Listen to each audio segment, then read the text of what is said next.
This is The Change Physician, episode 187. Welcome back to The Change Physician. I am Melissa Cady, the Challenge Doctor, with my co-host, Dr. Kevin Cuccaro, and we have an amazing guest. I've been excited and looking forward to these conversations with Kate Othus, who is the CEO of Health Professionals Alliance and also the founder and president of DataDx, which we will go into later. But thank you so much for joining us today. Hi, Melissa. Thanks for having me. It's good to be here. Wonderful. Well, I think Kevin and I always like to have the story behind the person, just to start off, especially it's the first time we've had you on the podcast, The Change Physician. And I thought you were completely, perfectly appropriate when it comes to dealing with a lot of these nebulous things a lot of physicians don't understand, which is a lot of the components of private practice that they struggle, especially we want physicians to be independent if that's what they choose. And I think to have some kind of assistance, I know that's what some of the things you're involved with can do to help others. But also understanding the big picture of acquisitions. And I know we're going to get into that later, but we always like to start with the story. And if you don't mind, just kind of even from your upbringing, if that relates, Sure. We'd love to hear why you are involved with what you've created, DataDx, and involved with HPA. Do you mind starting from the beginning and tell us how you got there? Sure. So from my background perspective, I'm an entrepreneur in healthcare, and my dad's a farmer and my mom was a nurse. And so I'm like the perfect blend of the two of them put together, and have that entrepreneurial background and spirit just kind of ingrained in who I am. Healthcare has been where I've spent my entire career, and in private practice, working in one way, shape, or form in private practice, helping doctors really understand how to run their business. One of the first larger groups that I worked in had been struggling with controls, with financials, and had a long time administrator running their practice and really did not understand what was going on and why. And so my mission when I started working with them was to just give them back control and make sure that they understood all the decisions that they were making. Healthcare has so much information flowing through it. And, as you know, being a doctor, you spend a lot of time training on how to treat a patient, but not understanding how to run a business. And so, as I kind of grew up through the healthcare ranks, that became really a passion of mine. And as such, I even taught strategy and operations at Oregon Health Sciences University for about 5 years, just trying to work with doctors to deepen their knowledge and understanding of business and what they can do to be more successful. Doctors love being autonomous, and they really love treating patients and feeling that patient satisfaction come back. I think one of their biggest struggles, besides not really understanding the financials sometimes, is when a patient's unhappy. It's just soul crushing for them. So what we try to do is make sure that their day is a little brighter and has a little bit more ease into it. So those have been a couple of my guiding lights as I've worked inside the healthcare system. And you seem to be like you had a decision early to do this. Was there a triggering event that like led you down this path? I think it was just kind of like serendipitous. It just kind of just happened at all. That's an interesting question. I mean, when I got my master's degree, or right before I did, actually, I was going to go down the exercise science pathway and study how to be an athletic trainer for collegiate athletes. But there were no jobs. And I felt like I was going back into farming. You're working 12, 14-hour days and not a ton of reward, just really hard. And it was a really male-dominated industry as well. So I decided to go get my master's in healthcare administration and just see where that took me. And someone in one of the classes that I took, I was the youngest person in the program because I went from undergrad to graduate school. And in doing such, I met a practice administrator there, and we just kind of hit it off, and she recruited me into her practice, and it just grew from there. And I've been a project-based person. And so I just come in and work on major milestones for the practice, and then went to the next practice and then to the next practice. I knew that deep down I'm a consultant. The project-based part of my brain really led itself to kind of consulting. And I was at one practice for about 9 years, and that's where the idea for the software DataDx came from. But at that time, I said, oh, I'll be here for 3 years or so, and then I'll grow out of this, or you'll grow out of me. And 9 years later, it's finally when I decided to go. But we did a lot of cool things there. It was grow the practice, add doctors, relocate, add a service line, add another service line, redo their marketing programming. Everything from the practice was just upgraded as much as possible. And it's a really prominent practice here in Portland. I'm really proud of my time there. And the doctors around the community were asking the doctors there, how did you do that? And they're like, well, talk to Kate. And if Kate can keep the wheels on the bus here, she can help you too. That's a very collegial community here in Portland, Oregon. And so that's what really spurred off the right opportunity for me to start consulting. And it just kind of grew from there. I just have worked with doctors in a leadership role and a coaching role for the majority of my time in healthcare. And, there's a secret tip to it, which isn't really that secret. You need to be concise. You have a few minutes to get to your point, right? Because doctors are really stretched on time, and you need to back it up with data, because doctors are scientists. So those are some of the things that I've tried to kind of put in my bag of tools or bag of tricks to help me be successful with working with docs. Can I ask a quick question about the entrepreneurial step? Because you were in school, and then you went to grad school, and then you were working with the practice. Mm-hmm. But did you always have that entrepreneurial mindset from growing up, maybe with the farming, or did you have they typically say like a newspaper route, but how was that transition? Because it's, you make it sound so easy. I'm an entrepreneur and do it, but it's not easy. It's a totally different mindset and brain shift to have. So how did that develop? Well, growing up on a farm, I started working at a really young age, and I worked every summer. My dad and I always debate. So my memory is I started working when I was about 8 years old, driving a cultivator, cultivating strawberries. His is like, oh no, you were 12. And I'm like, that makes you feel better. Okay. But no, and my brother and sister also, we worked on the farm every summer. That's what you do when you grow up on a farm and in that community. And when you're not either playing sports, when you're not playing sports, you're working. And so, it's that hard work ethic mindset that was ingrained. And the last time I drove a tractor, I think I was probably 21 years old. And so while I did go, work for doctors as a W-2, the doctors that I worked for were in private practice and building their own businesses. So I helped them build their business. And so while it wasn't my business, I felt like it was, in a sense, and tried to treat it like it was my own. And the first doctor that I worked for, she was a go-getter.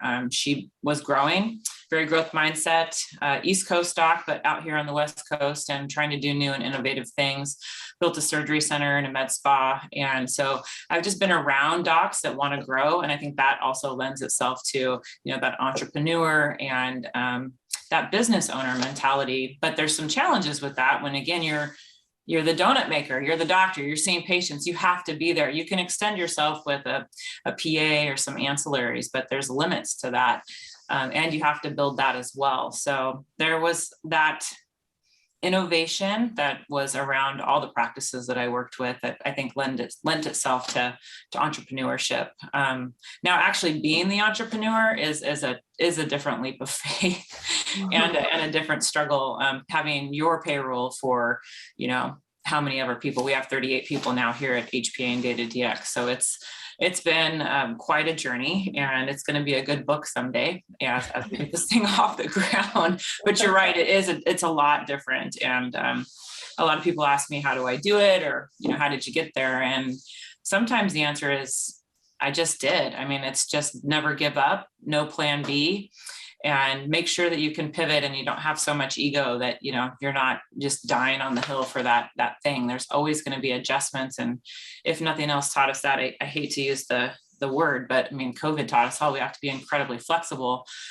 So where I always thought that I was, that forced even more flexibility and pivot. So we had just launched the company really at that time, right before COVID hit everybody. And so that took entrepreneurship to a whole new level of heartburn and heartache, I would say. Yeah. I was thinking about just what you said about just being an entrepreneur and how, very much relates to, physicians and the struggles that they can go through. And I had a couple questions, and I'm only remembering one of them right now. It'll come to me. But in general, do you feel like the ones you helped were kind of, you said go-getters, the first one, but Yep. they're, reaching out and getting consulting, like, I don't know what's out there. I don't know if you just have a small selection of, these people, you said they're all, growth mindset and all this. Obviously, I think most physicians are hard workers, but the amount of willingness to expand and grow, do you think those you're kind of self-selecting just because, they're reaching out for the consulting? Do you find that you don't get the people that aren't really that growth mindset are just doing this, their day-to-day and just their basic stuff, and they could be doing better, don't tend to reach out for that help? Yeah, they call when there's a problem. Yeah. And those are really hard conversations sometimes. And they kind of know something's wrong and they should be doing something different, but there's a myriad of factors that could go on in that regard. I would say, unfortunately, because of the financial infrastructure within practices, they don't sometimes often invest in the future. Like, strategy is like, do you even understand strategy, first of all? And so, what are our growth plans? What does that look like? They're more simplistic in the fact that I might want to add a location, I might want to add a doctor, but oftentimes even a succession plan is the last thing that the doctor's thinking about. They might be thinking about, I want to sell my practice someday, but it's not, what's the plan to get there? And so even that's a problem to a certain degree. But the bigger groups will take the time often or invest in more strategic growth initiatives, if you will, with consulting. But I would say the smaller practices, and sometimes that's just a factor of cash flow and maybe not knowing or not having the time because they're already working so hard trying to keep up with their demand and charting and all of that. So yeah, if we're not doing some type of growth work, it's and there's a fair amount of doctors that I have on speed dial, or that have me on speed dial, that call when there's a problem. And so, and I'm honored to help them. But I wish that we could be a little bit more preventative so that those things don't happen in the first place. Yeah. Here's the other question that you talked about, the leap of faith, and how even other physicians sometimes don't recognize their own value. Yeah. I was assuming there's been a lot of the personal development aspect of things, and it just seems like you grasp a lot of the personal development issues that we all have to kind of go through when you're shifting from that employee mindset into an entrepreneur. And you said earlier, someone said, how did you do that? Or you start recognizing what it is that people are finding your value in. Can you speak to any of that, and maybe just realizing your worth based on what other people kept coming to you with, or recognizing what I can provide for the healthcare system? Yeah, that's a interesting question, but it is a deep question. That's a good one. I was thinking about what would my team say or what would they think if they heard someone ask me that question? And part of the reason why I think I established trust and rapport with people that I work with, especially the physicians, and I really respect their time. And I think that a lot of people do, but they don't know what it translates to sometimes. And, something that I learned earlier on, and I don't know how, but, the age gap, that's the wrong word, the education gap between a doctor and his or her staff is sometimes pretty vast. And what that lends itself to is communication skill breakdown, right? And expectation management. And I just feel like if you can get to the point and make sure that they know you're going to execute, then you build this trust. And the trust is easily abused in some situations. And then that's where the chaotic, problem phone call comes in to me, like, oh my gosh. But that to be said, from a culture's always been really important to me, that human connection. But I think culture, trust, integrity and execution. Those are, I think, some of the principles that I've tried to use, that I've aligned with some of my doctors, and that I bring forward with the team that we work with here and that I've worked with over time. And so, we're in the healthcare, really, at the end of the day, is in the business of people. And we sometimes forget that because we get stuck on process, or we get stuck on profits, depending on what kind of institution you might be talking about. But at the end of the day, it's about the people. It's about the patients. It's about the doctors. It's about their support team. And that support team is really robust, depending on, what we're talking about here. So I think that's why I guess I pride myself on EQ. There's a lot of people around me that are smarter than me, but I have a high EQ, and I can kind of read the room and say, wait, time out, let's roll that back. I think we just missed something here that is key. And I really want to make sure that everybody has a voice in the room. And when we do strategy, and we built that in intentionally. And what I mean by that, it's everybody's going to have a voice one way or another. You might want to not say it out loud. We're going to do a writing exercise. We're going to do something to make sure that when we finish this session, it's not, hey, well, yeah, I get it. We all agreed on that, but I really didn't say what I had to say. That's not an option. And so those are some of the things that I think have helped with the how did I get here, and what does that look like? And it's doing the right thing, really, at the end of the day, that at least that I feel is the right thing. So, yeah. So can we just touch on a little bit with your role now? What are you doing with these clinics and physicians? Yeah, that's a great question. So at HPA, we've built a membership model. We were founded by a group of doctors that believed there had to be a better way, that had been approached by private equity. Some of them had been through private equity and or hospital acquisition, and found themselves really frustrated with the governance structure. As an example, very shortly after they had, completed the transaction, the average that we were seeing when we started HPA was about 16 months. And the idea of HPA actually, or the importance of it, came from one of our doctors out of Denver, who's an anesthesiologist as well. And, he and his group were very frustrated with the deal. And that was just something we were seeing as a common theme over and over again. Hours were pushed on the doctors and the shifts that they had to work. Coding was changed, and maybe not always within an ethical way. And those are just a few examples of some of the terms.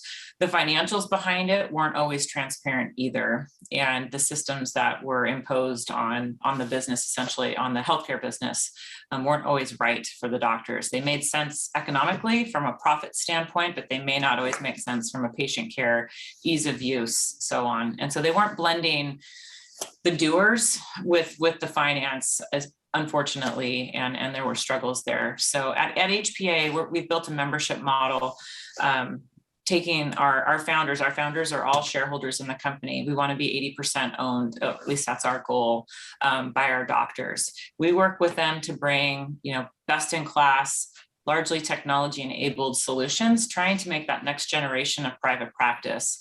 As I indicated earlier, there are a lot of practices out there that don't either have the resources or the time to invest in improvements into their practice. And so we're trying to do that in a scalable way. All of our service providers, some services we provide internally and others we contract with.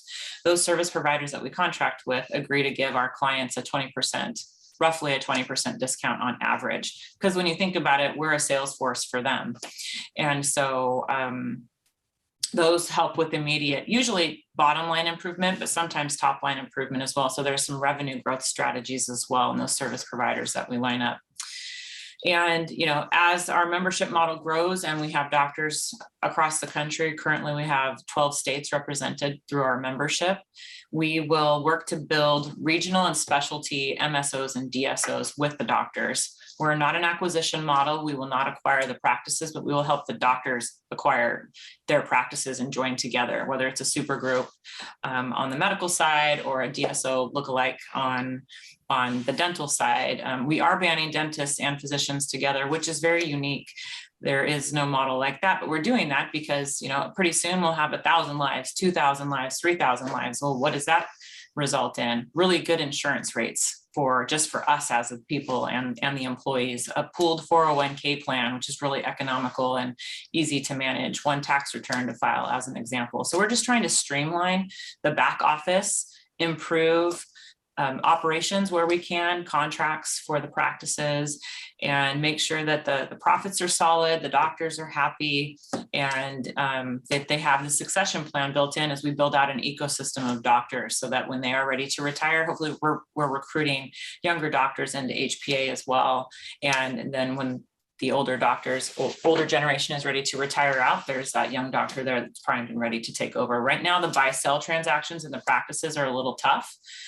Because again, that doctor is the business essentially in the relationship with the patient. So that transition takes time, and we want to build that into our model as well.